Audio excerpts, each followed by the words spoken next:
Allah Taala Kur'an-ı Kerim'de mu'minlarga kayırlı bunday deydi. Estağfirullah. Ya eyyühellezine amenu ista'inu bis-sabri ve's-salâ innallaha ma'as-sabirin. Ey iman keltirgenler, sizler Allah'dan sabırдуулuk jana namaz menen jardam suragıla deydi. Sabırдуулuk jana namaz menen Allah'dan jardam suragıla deydi. Albatta Allah Taala sabırдуулар menen birge deydi. Allah Taala ушундай bir insanlar menen birgemin deydi. Başka bir ayetlarda aytат, ihsan kılıuçu jana takva insanlar menen birgemin deydi. Bul ayette Allah Taala kantip Allah'a jakındayбыз, kандай жол менен Кудайдан жардам сурайбыз, анын жолун дагы айтып, Кудай Таала ушул аятта кайрылып жатат. Ey iman keltirgenler, Allah'dan sabırдуулук жана намаз менен жардам сурагыла. Албетте Allah Taala sabırдуулар менен birge дейт. Жакында эле ушул 30 күн орозону кармадык. 30 күн орозо жөнүндө пайгамбарыбыз ас-сауму нисфус сабр. Орозо кармоо бул сабырдуулуктун жарымы деп айткан экен. Сабырдуулук ас-сабру нисфул иман дейт. Сабырдуулук бул имандын жарымы экен. Ошондо орозо имандын канчасы болот? Я, 4төн 1 болуп калат. Орозо сабырдуулуктун жарымы дейт. Сабырдуулук имандын жарымы деди. Орозо кармоо бул ошол имандын 4төн 1-ини камсыздайт дейт. Орозодо дагы эң бир адам баласы жеткен чоң сооптуу амал ушул экен туугандар, сабырдуулук экен да. 30 күн бою сабырдуулукту үйрөндүк. Эртеден кечке адал болгон нерседен тыйылдык. Ошончо суусасак да, баш болсок дагы бир урттам сууну, бир тамчы сууну тамакка таштагандан тыйылып келдик да. Неге сабырдуулуктун бир мааниси ошо тыйылуу деген маани экен да. Орозо кармаганда тыйылат экенбиз. Сабырдуулуктан тыйылат экен. Эмнеден тыйылат десе, нафстин жамандыгыдан.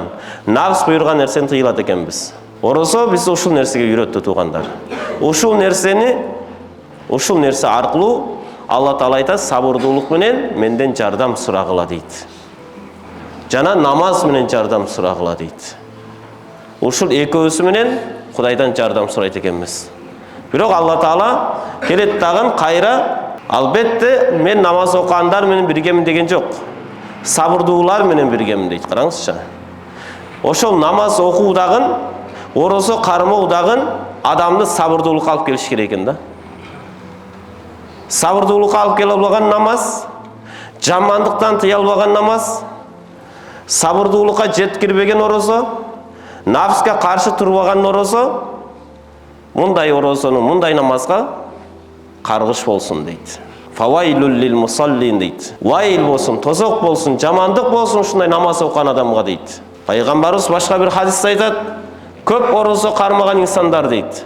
Бирок алардын пайдасы ачка жүрүп, суусагандан башка пайда жок дейт. Эмне үчүн? Себеби ал максатты аткарган жок. Сиз бир даракты эктиңиз, көчөт толтургусуңуз, максат бир мөмө жемиш алайын дедиңиз. Өрүктү, алманы 5 жыл, 10 жыл карадыңыз. Ошол максатты бербесе, мөмө бербесе эмне кылабыз аны? Кыркып салабыз. Туурабы? Ордуна башка көчөт алып келип олтургузабыз. Сен орозо кармайсың, намаз окуйсуң, бирок максатты ишке ашырбасакчы, нафска каршы турбасакчы, анда мындай намаз менен Алла Таала жүзүңө карап урат экен. Мындай орозодон пайда жок экен. Ошондуктан намазды окуганда дагы ушундай ибадат кыл дейт. Пайгамбарыбыз айтат: "Ан та'будаллаха кааннака таро." Сен Алланы көрүп турганда ибадат кыл дейт. Алланы көрүп турганда ибадат кыл дейт. Фа иллам такун тараху фа иннаху ярак. Эгер сен Алланы көрүп турганда ибадат кылбасаң, анда сен ушунда ибадат кыл дейт, Алла сени көрүп тургандай дейт. Biz kıblага карап намаз окуатсак, бир ибадат кылбасак, ажылык кылып атабыз, умра кылып жатабыз, кандай бир амал кылып жаткан болсок, ошол ибадатты Алланы көрүп тургандай аткарышыбыз керек экен.